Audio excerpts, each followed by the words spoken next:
मंगलाचरण. कुंतीनं देवाजवळ विपत्ती मागितली. देवही म्हणाला तथास्तु. त्या देवदत्त दानानं विश्व भावसमृद्ध झालं आहे. वेदनेचा जय जयकार असो. वेदना उपलब्ध झाली नसती तर मानवानं सुख कसं भोगलं असतं कोण जाणे. ही कुणा एकाची भ्रमणगाथा. हा कुणी एक स्वतःच्या आणि दुसऱ्यांच्या सुखदुःखांचा साक्षी होता. गोपाळ नीलकंठ दांडेकर. कुणा एकाची भ्रमणगाथा. तर त्या भाग्यशाली माणसांची कथा सांगतोय. त्या वस्तीत काही मुलं, त्यांची तर काही बेवारशी. त्या महारवाड्या शेजारीच एक मळा. कुणा एका सधन शेतकऱ्याचा. विहिरीवर इंजिन बसवलेलं. हा एवढा मोठा थोरला पाण्याचा पाट व्हायचा. वांगी, रताळी, कोबी, बटाटे, नाना परीचा माळवा मळ्यात भरलेला. मळ्याभोवती काटेरी तारांचं कुंपण. चांदणी रात्र. त्या माळव्याच्या दर्शनानं खवळलेली ती मुलं त्या रात्री त्या तारेतून आत शिरली. भसा भसा रताळी उकरू लागली. शेतकऱ्याचा भला एक बुलंद कुत्रा होता.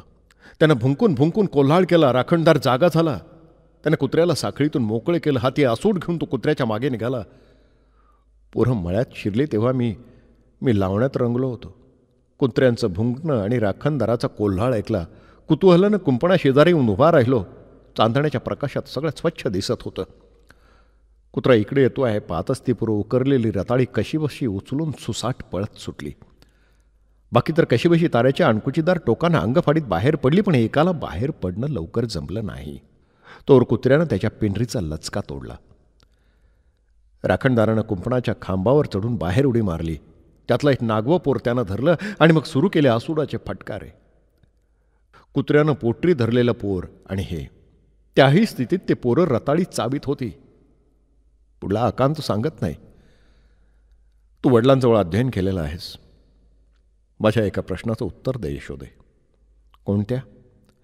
एवढं तीव्र दुःख सोसूनही माणूस जगतो. त्यानं जगलंच पाहिजे. ईश्वरा घरचं हे दान विस्कटून टाकायचा कुणालाच अधिकार नाही. पण या जीवनाचा हेतू काय? हे कुसासा सोडून यशोदा म्हणाली, काही सांगता येत नाही भैया. मग उठत म्हणालो, मलाही माहीत नाही यशोदे. दुपारी अंथरुणावर पडलो होतो. विचारांच्या वावटळीत सापडलो होतो. वेदनेने मन अजून झपाटलं होतं. वेदनेचा अर्थ काय? कोडं उलगडत नाही, कोडच ते. एरवी वेदना जर त्याज्य असती तर ती कुंतीनं का मागितली असती? तुकारामानं का तिच्यासाठी हट्ट केला असता? असं वाटतं की वेदना शोषित असता एक प्रकारची सात्विक नशात चढत असावी. या गुंगीशिवाय वेदनेकडे मनुष्य इतका आकृष्ट व्हायचं नाही. नशाच ही झुंजत असता एक वेगळाच जोश अंगी संचारतो. वाटतं की किती दुःख शिल्लक आहे अजून, येऊ दे ते सगळं. कदाचित 5 भौतिक शरीरांची ती एक विशिष्ट अवस्थाही असेल. त्या अवस्थेच्या काळात मनुष्य असा निडर बनत असेल. घरून पळाल्यावरची काही वर्ष बेभानपणे तडाखे शोषित धावणं सुरू होतं. दुःख चपराक वाजवून जाई. तेवढ्यापुरता अंगावर धावही उमटे. पण पुन्हा शरीर दुसऱ्या चपराकीसाठी सज्ज होई. ताठ कडक. एक आठवतंय. मुंबईतल्या वास्तव्यातला तो पिंपाचा अस्त्रा. तोही फार दिवस लाभला नाही. ते कुत्रं, तो अनेक रात्रींचा साथीदार, त्याच्या तंगडीला दोरी बांधून एके दिवशी भंगी त्याचं फ्रेत फरफटवीत चाललेला दिसला. त्याला कुणीतरी गोळी घातली होती. तोंडातून रक्त बाहेर ओघळत होतं. जीभ रस्त्यावर लोळत होती. उदासवणाहून बराच वेळ त्याच्या मागे चाललो. खिशात होता पाव, डोळ्यात आसवं. एका गल्लीत कचऱ्याची मोटार उभी होती. तिथं त्यानं थांबून कुत्र्याचं प्रेत तंगडी धरून त्या मोटारीवर भिरकावलं. कामगार मोटारीत कचरा रिचवीत होते. त्यांनी त्या प्रेतावर कचऱ्याचा ढीग रचला. आता हा अनेक रात्रींचा मित्र कधीही दृष्टीस पडणार नाही. खिशातला पाव तसाच मोटारीत झोकला. डोळे पुशीत चालता झालो. त्यानंतर त्या पिंपाकडे जाववे ना. 4-8 दिवसांनी ते पिंपही तिथून कुणीतरी हलवलं. राहिल्या केवळ आठवणी. पुन्हा आसऱ्याचा शोध. एकदा एका दुकानाच्या फळीवर थकून झोपलो होतो. बहुधा कसलं तरी स्वप्न पडत असावं. तेवढ्यात कुणीतरी कान धरून तो पिळीत उठवून उभं केलं. स्वप्न भंगलं. चिडलो. कोण ते न पाहता कोपराचा एक धसका मारला आणि अशी काडकन मुस्काटात बसली की दृष्टीपुढं अंधारलं. जागा होऊन पाहू लागलो. माझा कान पिळत होता तो एक पिवळी पगडीवाला पोलीस.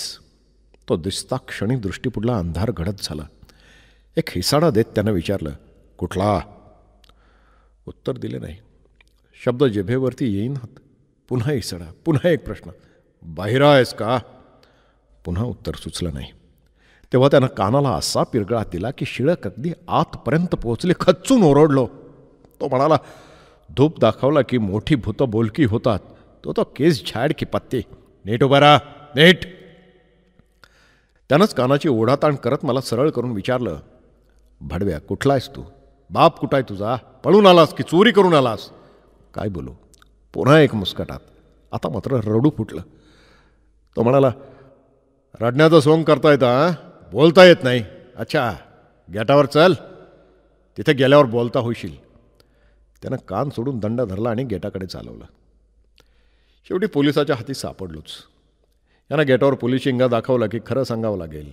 गेटात कुंडून चोपलं की मोठ्याची राळ फिकी होते. घरी वडिलांचाही मार खाल्लाय खरा, पण काय वाटेल ते झालं तरी तिथं थोडी दया होती, काही थोडी सद्भावना होती. पोलिसांचं काहीच सांगवत नाही हो, हातपाय तोडून ठेवायचे. वाटेनं मला फरफटत असताना तो हजार सवाल विचारित होता. माझं लक्ष नव्हतं. एकच प्रश्न उभा होता राक्षसासारखा, याच्या हातून सुटता कसं येईल? गल्ल्यातून आणि बोळकांडातून आम्ही चाललो होतो. पोलीस भला जाडजूड होता, त्याच्या पायातही जाडजूड वाहनं होत्या. माझ्या पायात तर काहीच नव्हतं. एका वळणावर वळत होतो. तोच एका मोक्याच्या जागेकडे लक्ष वेधलं. 2 बिल्डिंगच्या सापटीत 3-4 मोठमोठाले पाईप होते एकमेकाला खेटून. त्याच्यामध्ये मी सहज सामावलो असतो. आणि एका क्षणात निर्णय घेतला आणि हिसाडे देऊन पळत सुटलो. वळणावर वळून विजेसारखा लपकन त्या पाईपात दडलो. त्यांच्या दाटीत अगदी मिसळून गेलो. माझा श्वास अतिशय जोरात चालला होता. तेवढ्यात मागे वाहनं वाजल्या. तो तडतड आवाज अगदी अंगावर आला. याला सापडलो तर हा इथेच मरस्तोर मारेल. श्वासांशी अपार झगडून तो कसोशीनं सांभाळला. पोलीस धावत समोरून चालला. माझ्या कुडीच्या आत नुसतं आकांत माचला होता, दाटून आलं होतं. सोडा वॉटरच्या बाटलीसारखा श्वास एकदम फुटेल की काय असं वाटत होतं. पण दैव बलवत्तर होतं. पोलीस अंगावरून पलीकडे गेला. त्याला काय वाटलं देव जाणे. तो परतला नाही एवढं खरं. बराच वेळ तिथंच उभा होतो. मग तसाच काळोखात लपत बाहेर पडलो. जवळच एक हॉटेल होतं. त्यातली भजी तळायची मोठी भली शेगडी बाहेरच होती. शेजारी पानपट्टीचं दुकान. त्याच्या फळीवर मालक तोंड पसरून घोरत होता. त्याच्या आसऱ्यानं शेगडीच्या आडोशाला हातपाय पोटाशी धरून लवणलो. बराच वेळपर्यंत छातीत धडधड होत होती. मन मात्र ह्या घावानं पराभूत झालं नव्हतं. झोपल्याच एकदम ठरवलं मुंबई सोडायची. पुष्कळ झालं. कुठे जायचं? कुठेही. पण मुंबईविषयी जवळीक निर्माण झाली होती. अनेक दरिद्री संसारात आसरा लाभला होता. एक भाजीविकी बाई, एक पावन मिसळ खाऊ घालणारा हॉटेलवाला, एक खोक्यांचा व्यापारी, एक हातगाडीवाला, पैसे लावून पत्ते खेळणारे 4 रिकाम टेकडे. यापैकी कुणी मायेनं पाठीवर हात फिरवून भाकरी कोरड्यात जीव घातलं होतं. कुणी रात्रभर गॅलरीत झोपायला जागा दिली होती. कुणी आपुलकीनं चौकशी करीत घरी परतायचा सल्ला दिला होता. कुणी काही आणि कुणी काही. अशी मुंबई मायबाय झाली होती. ती सोडवायची म्हणता चटकन डोळ्यात पाणी उभं राहिलं. पण मग मनाची समजूत काढली. म्हटलं, मुंबईनंच आपल्याला सांभाळायचा काय पत्कर घेतला आहे काय? पहाटे उठून ट्रामच्या फाट्यावर आलो. ट्राम सुरू झाली होती. तिच्यात बसलो. दादरचं तिकीट काढलं. नानापरींनं शिणगारलेली मुंबई नुकती आळस देऊन जागी होत होती. दूधवाले भैया आणि वसईच्या तांबड्या कानटोप्या घातलेले किरिस्ताव खांद्यावर दुधाच्या कावडी घेऊन पळत होते. वर्तमानपत्र विकणारी पोरं ओरडू लागली होती. दातवणवाल्या बाया दातवणाचे भारे घेऊन चौकातून उभ्या राहू लागल्या होत्या. मालवाहू मोटारी झोपेतून जाग येऊन धावू लागल्या होत्या. गॅसचे दिवे एक एक विझत होते. गिरण्यातले रात्रपाळीवाले आंबलेल्या अंगाने खुरड्याकडे परतत होते. त्या सगळ्यांचा ठिकाणा निश्चित होता. मी एकटाच असा होतो की ज्याला कुठं जायचं हे माहीत नव्हतं. ट्राममधून उतरून शिवच्या पुलावर आलो. मागे वळून बघितलं. गिरण्यांची धुराडी, पेट्रोलच्या टाक्या, रेल्वे सिग्नल, रस्त्यावरचे पूल, मोठमोठाले इमारती, त्यांच्या कुशीत शिरू पाहणाऱ्या झोपड्या, इकडून तिकडे धावणारे विजेच्या दिव्यांचे झोत, मंद पुढे डोलणारे माड. या चित्रातून उठून मी चाललो आहे. समुद्राकडून धुक्याचा एक भला मोठा थर आला. पाहता पाहता त्यानं मुंबई माझ्या दृष्टीसमोरून लपवली आपल्या पदराखाली. एक उसासा सोडला. फाटून चिंध्या झालेल्या सदऱ्याला डोळे पुसले. वाटेनं चालू लागलो. मैला मागे मैल पार होत आहेत. उगीच आपलं मैलांच्या दगडावर लिहिलेलं वाचायचं, अमुक गाव इतके मैल, अमुक गाव तितके मैल. मुंबई एग्रा रोडनं चाललो होतं. कधीकधी ललाटी लिहिलेला अन्नयोग जागा व्हायचा. कुण्या देवळात कुण्या देवाचा भंडारा असायचा. जाऊन पंक्तीत बसावं, कुणी ऊट म्हणत नसे. कुठे एखाद्या शेतकऱ्याच्या दारी लग्नाची पंगत असायची. शेतकरी म्हणजे बळीराजा. त्याच्या कुणग्यात अन्न असलं की तो कुणाला नाही म्हणत नाही. अन्नदानाच्या बाबतीत या फाटके कपडे अंगावर ल्यालेल्या शेतकऱ्याशी कुणी स्पर्धा करू नये. तर त्या पंक्तीत बसावं. पत्रावळी ठेवणारा पानं मांडायचा. त्यावर उतरायचं भाताचं एक ढेकूळ, तिखट जाळ कढी किंवा आमटी, द्रोणात खीर, नाहीतर गुळवणी. तेलच्याही असायच्या वर पायला. त्या पंक्तीतही आनंद असायचा. मागचं दुःख विसरून जाण्या इतका.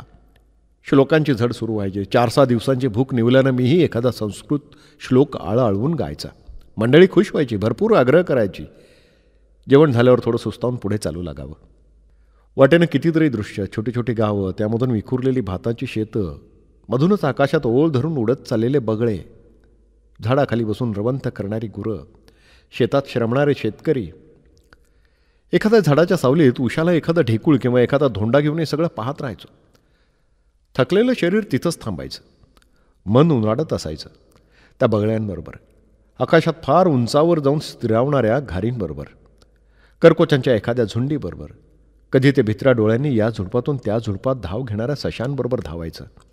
कधी गुरांच्या संगतीत त्यांच्याबरोबर हिंडायचं. एवढ्या आपत्तीतही त्याचं ताजेपण टवटवीत असल्यासारखं वाटायचं. कधीकधी मात्र मला माझाच राग यायचा. मी माझ्यावरच चिडायचा. म्हणे, अरे या सगळ्यांच्या मागे काही ना काहीतरी उद्योग आहे.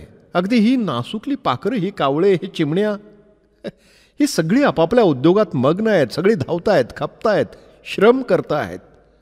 तूच असा कसा? याचे श्रम आणि तुझं निरुद्देश भटकणं, या दोन्हींचं मोल काय? कोणाचं तरी चुकतं आहे. तुझं तरी, नाहीतर त्यांचं तरी. लहानशा मनात विचारांचा गोंधळ उडायचा. नेमकं परतीर दिसत नसायचं. अजूनही तोच गोंधळ सुरू आहे. किंबहुना आता तो अधिक दाट झाला आहे, अधिक गुंतागुंत झाली आहे. सगळं कसं एकमेकात कालवलं गेलं आहे.